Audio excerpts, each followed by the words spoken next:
नमस्कार, SBT news में आपका स्वागत है। पेश है 23 जुलाई शनिवार शाम 7:15 बजे राजस्थान की बड़ी खबरें। राजस्थान में फिर से तेज बारिश का दौर शुरू हो गया। पिछले 24 घंटे के दौरान पूर्वी राजस्थान के 10 से ज्यादा जिलों में अच्छी बारिश होने से कई जिले तरबतर हो गए। जयपुर, कोटा, टोंक, बूंदी में 5 इंच तक बरसात हुई। राजधानी जयपुर में भी तेज बरसात के बाद सड़क पर कारें तैरती नजर आई और जगह जगह ट्रैफिक जाम लग गया।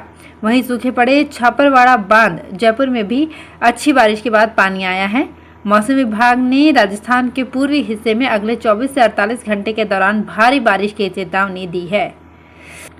कड़े सुरक्षा इंतजामों के बीच राजस्थान में रीट परीक्षा की पहली पारी खत्म हो गई है। नकल और पेपर लीक को रोकने के लिए पुलिस की सेंटर्स के साथ उसके आसपास के एरिया में भी कड़ी नजर रही, लेकिन तमाम कोशिशों के बाद भी जोधपुर में फर्जी अभ्यर्थी सेंटर्स तक पहुंचने में कामयाब रहे। हालांकि परीक्षा समाप्त होने से पहले इन्हें गिरफ्तार कर लिया गया। वहीं बीकानेर पुलिस ने 2 ऐसे युवकों को पकड़ा है जो सेंटर में मौजूद अभ्यर्थियों को नकल करवाने की फिराक में थे। इनके पास से इलेक्ट्रॉनिक डिवाइस भी जब्त किए गए हैं। जयपुर में एयरपोर्ट काउंटर पर बोर्डिंग पास जारी करने के नाम पर यात्रियों से वसूली जाने वाली अतिरिक्त फीस को लेकर मिनिस्ट्री ऑफ सिविल एविएशन ने दखल दिया है। मिनिस्ट्री ने सभी एयरलाइंस कंपनियों को एक आदेश जारी करते हुए बोर्डिंग पास जारी करने के एवज में ली जाने वाली एक्स्ट्रा फीस को नहीं लेने के लिए कहा है। दरअसल एयरलाइंस कंपनियां ऑनलाइन टिकट जारी करने के बाद बोर्डिंग पास जनरेट की सुविधा भी ऑनलाइन ही देती है। इसके लिए passenger online web check in कर सकता है। राजस्थान में शनिवार को कई सेंटर से भावुक करने वाली तस्वीरें सामने आईं। किसी न किसी कारण से परीक्षार्थी चंद मिनटों के फासले पर परीक्षा देने से वंचित हो गए। कहीं बोर्ड की गलती रही और कहीं मौसम ने रास्ता रोक लिया।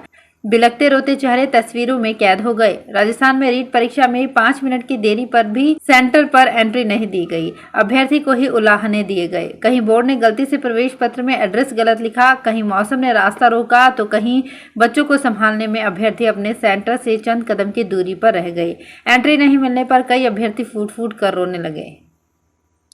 राजस्थान में मानसून के आकर्षक नजारे देखने को मिल रहे हैं। पूरे स्टेट में एक्टिव मानसून के कारण नदी नाले उफान पर हैं और सभी बड़े डैम में पानी की आवक जारी है। इस बीच कोटा में नेचर का बेहद शानदार रूप देखने को मिला। यहाँ बादलों से जमीन तक एक पाइपनुमा टोर्नेडो नजर आया, जिसे देखकर ऐसा लगा मानो जमीन से पानी बादलों की तरफ जा रहा हो। एक्सपर्ट ने इसे फनल क्लाउड बताया है। अगर क्लाउड जमीन की सतह पर पहुंच जाता है तो टोर्नेडो का रूप ले लेता है।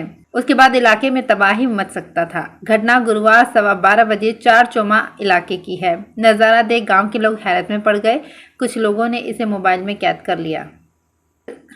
राजस्थान भाजपा के प्रदेशाध्यक्ष डॉक्टर सतीश पूनिया ने कहा कि नगर निकाय संस्थाएं शहर की आत्माएं होती हैं, इसलिए नगर निकायों के अध्यक्षों का ये दायित्व है कि वे पर्यावरण संरक्षण को बढ़ावा दें। डॉक्टर पूनिया जयपुर में आयोजित स्थानीय नगर निकाय प्रतिनिधि कार्यशाला को संबोधित कर रहे थे। उन्होंने कहा कि अपने अपने नगर निकाय क्षेत्र में आधिकारिक पौधारोपण का लक्ष्य निर्धारित कर उसे धरातल पर मूर्त रूप दिया जाना चाहिए। डॉक्टर पूनिया ने कहा कि भाजपा और प्रधानमंत्री नरेंद्र मोदी का लक्ष्य है कि प्रत्येक कार्यकर्ता पर्यावरण संरक्षण के प्रति जागरूक रहे, अधिक से अधिक पौधे लगाए। जयपुर के जवाहर कला केंद्र में आजादी के अमृत महोत्सव के तहत हर घर तिरंगा अभियान का शुभारंभ हुआ। इस अवसर पर कैबिनेट मंत्री डॉक्टर बी डी कल्ला जवाहर कला केंद्र पहुंचे। बी डी कल्ला ने इस दौरान सभी देशवासियों से 13 से 15 अगस्त तक अपने अपने घरों पर तिरंगा फहराकर आजादी के उत्सव को हर्षोल्लास से मनाने का आह्वान किया। बी डी कल्ला जवाहर कला केंद्र में 6 साल बाद दोबारा शुरू हुए पधारो सा रेस्टोरेंट भी पहुंचे, जहां उन्होंने राजस्थानी व्यंजनों का स्वाद चखा। कोटा जिले के लाडपुरा विधानसभा क्षेत्र के किशनपुरा तकिया ग्राम पंचायत के नोटाना गांव को जोड़ने वाली पुलिया बारिश के चलते टूट गई। ग्रामीणों का कोटा से संपर्क कट गया, जिस कारण गांव टापू बन गया। वैकल्पिक मार्ग की मांग करते हुए भाजपा कल्पना देवी टूटी पुलिया के किनारे धरने पर बैठ गई। उनके साथ समर्थक भी मौजूद रहे। विधायक के धरने पर बैठने की सूचना पर अधिकारी मौके पर पहुंचे। लगातार हो रही बारिश के चलते 300-400 मीटर लंबी पुलिया टूट गई है। विधायक कल्पना देवी का कहना है कि इस गांव में हर बार बारिश के दौरान ये समस्या आती है और गांव टापू बन जाता है। अजमेर के आदर्श नगर थाना पुलिस ने सोलर प्लांट लगाने के नाम पर धोखाधड़ी करने के मामले में 2 आरोपियों को गिरफ्तार किया है। पुलिस आरोपियों से पूछताछ में जुटी है, जिनसे पुलिस को कई और धोखाधड़ी की वारदातें खुलने का अंदेशा है। आदर्श नगर थाने के सब इंस्पेक्टर कन्हैया लाल ने बताया कि पुराना बड़गांव टावर वाली गली के शैतान माली ने थाने में शिकायत दर्ज करवाई कि इशाक मोहम्मद और फारूक मोहम्मद ने अजमेर में प्रकाश एंटरप्राइजेज के नाम से ऑफिस बना रखा है। 20 दिसंबर 2021 को उन्होंने सोलर प्लांट लगवाने के लिए प्रकाश एंटरप्राइजेज से संपर्क किया और उन्हें लाखों रुपयों की राशि दी गई, लेकिन सोलर प्लांट की राशि देने के बाद भी उनके मकान पर सोलर प्लांट नहीं लगाया गया।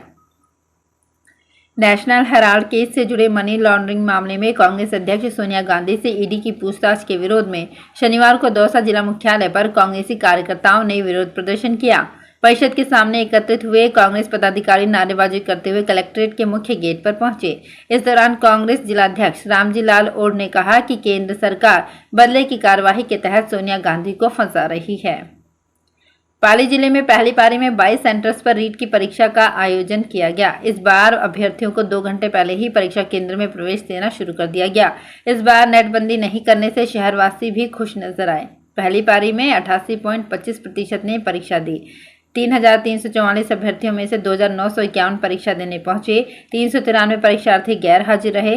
पाली शहर के बांगड़ कॉलेज, बांगड़ स्कूल एवं बालिया स्कूल परीक्षा केंद्र पर सुबह 8 बजे से ही अभ्यर्थियों की लाइन लग गई। सवाई माधोपुर के रणथंभौर त्रिनेत्र गणेश मंदिर मार्ग पर एक बार फिर से लोगों को बाघिन T107 के दीदार हुए। उसे देखकर त्रिनेत्र गणेश मंदिर में आए श्रद्धालु रोमांचित हो उठे।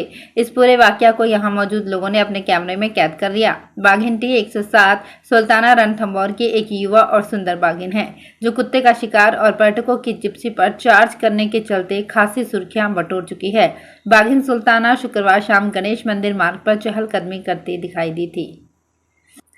राजस्थान में पिछले 5 महीने से चल रही कांग्रेस संगठन चुनाव की कवायद अब अपने अंतिम दौर में है। ब्लॉक, जिला और प्रदेश स्तर पर संगठन चुनाव की बैठकें होने के बाद प्रदेश के संगठन चुनाव प्रभारी संजय निरुपम ने सभी जिला निर्वाचन अधिकारियों को दिल्ली बुलाया है, जहां 30 जुलाई को संजय निरुपम सभी डीआरओ के साथ बैठक करके संगठन चुनाव को अंतिम रूप देंगे। बताया जा रहा है कि संगठन चुनाव को लेकर होने वाली अंतिम बैठक के बाद ही प्रदेश में 400 ब्लॉक अध्यक्ष, 400 से ज्यादा पीसीसी मेंबर और डीसीसी मेंबर व जिलाध्यक्षों की घोषणा होगी। रीट 2022 की सीकर में पहली पारी की परीक्षा खत्म हो चुकी है। पहली पारी के लिए सीकर में 24 परीक्षा केंद्र बनाए गए थे, जिन पर 7,850 स्टूडेंट्स परीक्षा के लिए पंजीकृत थे। वहीं दोनों दिन परीक्षा में कुल 46,000 के करीब कैंडिडेट्स एग्जाम देंगे। सीकर में अब दूसरी पारी के लिए 12,000 से ज़्यादा कैंडिडेट्स पंजीकृत हैं। सीकर के एसके गर्ल्स कॉलेज में बने परीक्षा केंद्र में दूसरी पारी भी करीब आधा दर्जन अभ्यर्थी देरी से पहुंचे थे, जिन्हें प्रवेश नहीं मिला। सीकर के एसके कॉलेज में हरियाणा से परीक्षा देने आई महिला अभ्यर्थी सुनैना करीब 20 मिनट की देरी से केंद्र पर पहुंची। ऐसे में उसे प्रवेश नहीं मिला। भारी बारिश के कारण कई अभ्यर्थियों को 3-3 फीट पानी में गुजरना पड़ा। सिरोही जिला कलेक्टर डॉक्टर भवन लाल ने अधिकारियों को बाल श्रम की रोकथाम के लिए सघन अभियान चलाकर होटलों, ढाबों पर विशेष निगरानी करने की व्यवस्था सुनिश्चित करने तथा मानव तस्करी निरोधक यूनिट व 1098/100 पर सूचना देने के निर्देश दिए। उन्होंने भरोसा दिलाया कि इस आशय की सूचना देने वाले का नाम गोपनीय रखा जाएगा।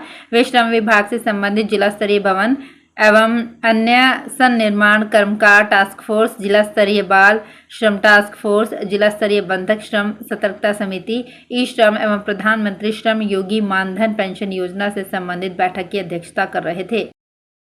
तो फिलहाल इस बुलेटिन में इतना ही, फिर हाजिर होंगे कुछ और बड़ी खबरों के साथ। अगर आप भी अपने आसपास की छोटी बड़ी और महत्वपूर्ण खबरों से अपडेट रहना चाहते हैं तो सब्सक्राइब कीजिए हमारे चैनल एसपीटी न्यूज को और प्रेस कीजिए बेल आइकन पर।